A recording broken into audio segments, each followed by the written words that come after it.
Movie theaters are places of laughter, suspense, and escape.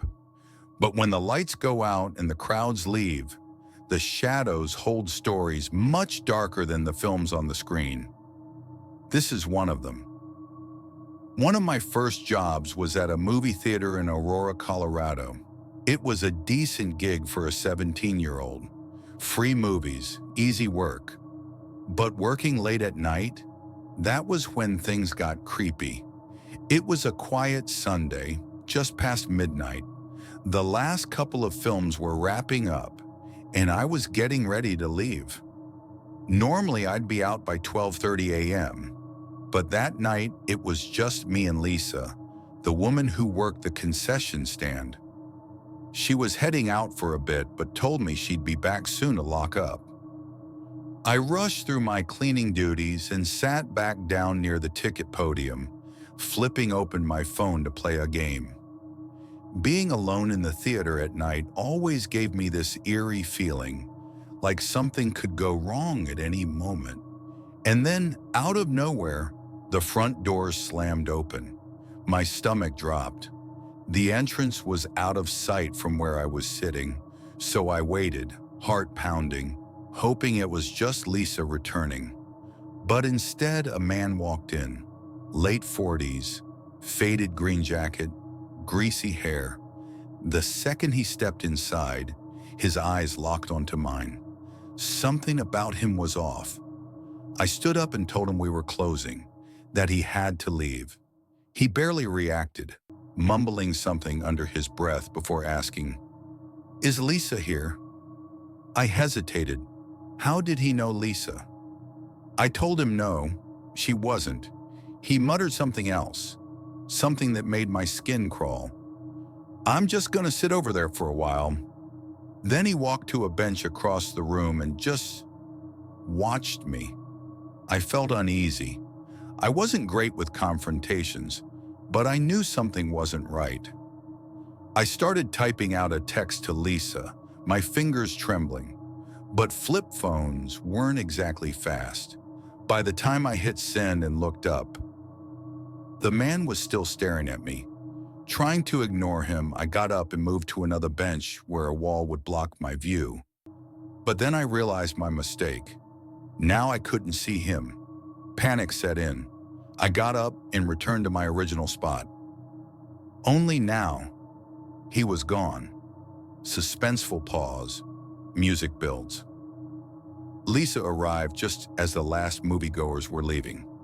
I told her what had happened, and she admitted that she had forgotten to lock the doors.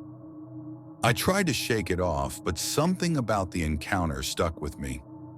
Before leaving, Lisa asked me for one last favor: bring the mop and broom down to the storage basement. I took a deep breath and headed for the storage door in the lobby. It led to a dimly lit concrete staircase that descended into a cramped, boiler-filled basement. I made my way down, mop bucket rattling, and that's when I saw it, tucked behind one of the large boilers. An arm. My breath hitched. Someone was hiding. It was him. He was crouched in the shadows, trying to stay out of sight.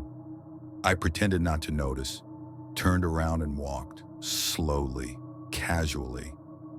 My mind was screaming at me to run, but I knew any sudden movement could trigger him to do something. As soon as I reached the top of the stairs, I slammed the door shut and locked it. My hands were shaking as I ran to find Lisa. She checked the security cameras. And that's when things got even worse. The footage showed the man had left the theater minutes before, but I had just seen him downstairs. Lisa's face went pale. She whispered almost to herself, "That's my ex-husband." A chill ran through me. She immediately called his number. He picked up and then hung up. That's when she panicked. She grabbed my arm and pulled me outside. She dialed again, but this time it wasn't to him. It was to the police.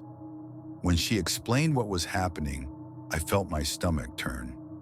Apparently, her ex-husband had gotten himself involved in something dangerous. Another man, someone he had crossed, was looking for revenge, and that man had made a threat. A threat.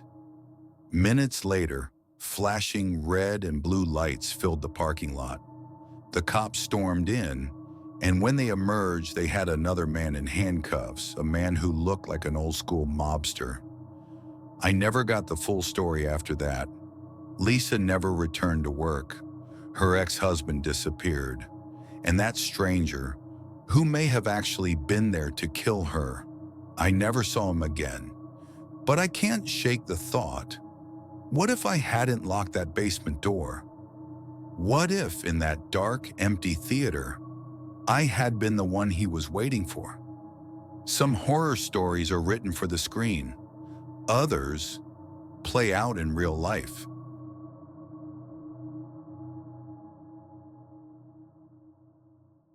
When I was 17, I got my first job at a small, independent movie theater in a quiet suburb. It wasn't a huge place, which meant that depending on the night, you might be closing up alone or with just one or two other employees. I actually preferred the late-night shifts, so when they hired me, it worked out perfectly. One particular Friday night, I was working the closing shift with another employee, Jake, who was around my age. We were the only ones there, making sure everything was set for the morning crew. The last movies had ended, and it was time to do our final checks before locking up. Part of our routine was to walk through each theater to ensure no one had fallen asleep. Surprisingly, that happened more often than you'd think. Since the manual light controls were on the opposite side of the building, I usually just did my checks using the flashlight on my phone to save time. I had gone through all the theaters except one. When I stepped inside, I turned on my flashlight and started my usual scan, beginning at the front row and working my way back. But something felt off. I stood still for a moment, listening. That's when I heard it, breathing. At first I thought it was coming from the vents, but the longer I listened, the more I realized it was human breathing. Someone was hiding. I hesitated, then aimed my flashlight toward the seats. Nothing. My heart pounded. Whoever it was, they were deliberately staying out of sight. I wanted to call out, but fear kept me silent. Instead, I decided to act as if I hadn't heard anything. I casually turned and walked up the stairs, exiting the theater as calmly as I could. The moment I was out, I sprinted back to the main area and told Jake what had happened. Neither of us wanted to go back in. We figured whoever was hiding would have to leave at some point, so we waited by the front doors, keeping watch. An hour passed. Not a single person walked out. By then, we were exhausted and just wanted to finish up and go home. Gathering our courage, we went back through each theater, this time turning on the lights. We checked every seat, every corner. Nothing. I thought maybe whoever it was had slipped out through an emergency exit, but when I checked outside, there were no footprints in the fresh, rain-soaked pavement. None of the doors had been opened. Jake started to doubt my story.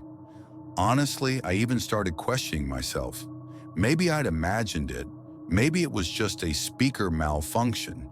We convinced ourselves it was nothing and finished closing up. The next night, I was closing with Jake again. This time, I had to vacuum the hallways before we left. The vacuum started acting up, barely picking up anything, so I decided to grab the backup from a storage closet in the back. As I walked over, it occurred to me that I had never actually been in most of these storage closets before. During training, I was just told where to find the spare vacuum and not much else. When I reached the closet, I found the door was already unlocked. That was odd. I pushed it open and reached inside, feeling along the wall for a light switch, when suddenly I stopped. A wave of the most unbearable stench hit me, thick and suffocating.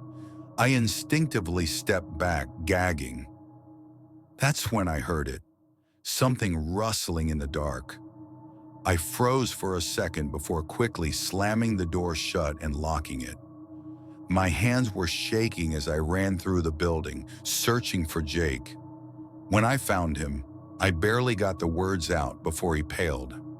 "Dude, you don't think this has something to do with last night, do you?" Up until that moment, I hadn't even made the connection. But now the fear came rushing back. We should call the cops. We waited outside for them to arrive. When they did, we explained what had happened the night before and now tonight. We gave them the keys and pointed them toward the closet, then stepped back, not wanting to go anywhere near it. Minutes passed. Then out of nowhere, at least 5 more cop cars pulled into the parking lot at full speed. One officer started questioning us while the others rushed inside. At one point, they asked for our manager's contact info. They called him, instructing him to come down immediately. We still had no idea what they had found, and honestly, neither of us wanted to know. But we didn't have to wait long to find out. Eventually, the officers emerged from the building, escorting a woman, filthy, disheveled, and wild-eyed. From what we were told later, when the cops unlocked the closet, they were met with the woman holding a knife. She lunged at them but was quickly subdued. And then they found the bodies. 2 decaying corpses, a man and a woman, were stuffed into the back corner of the closet. That was all they told us. By the time our manager arrived, we were dismissed. We left without another word. I quit the very next day. My manager understood completely. To this day, I get sick to my stomach thinking about it. I never spoke to him again.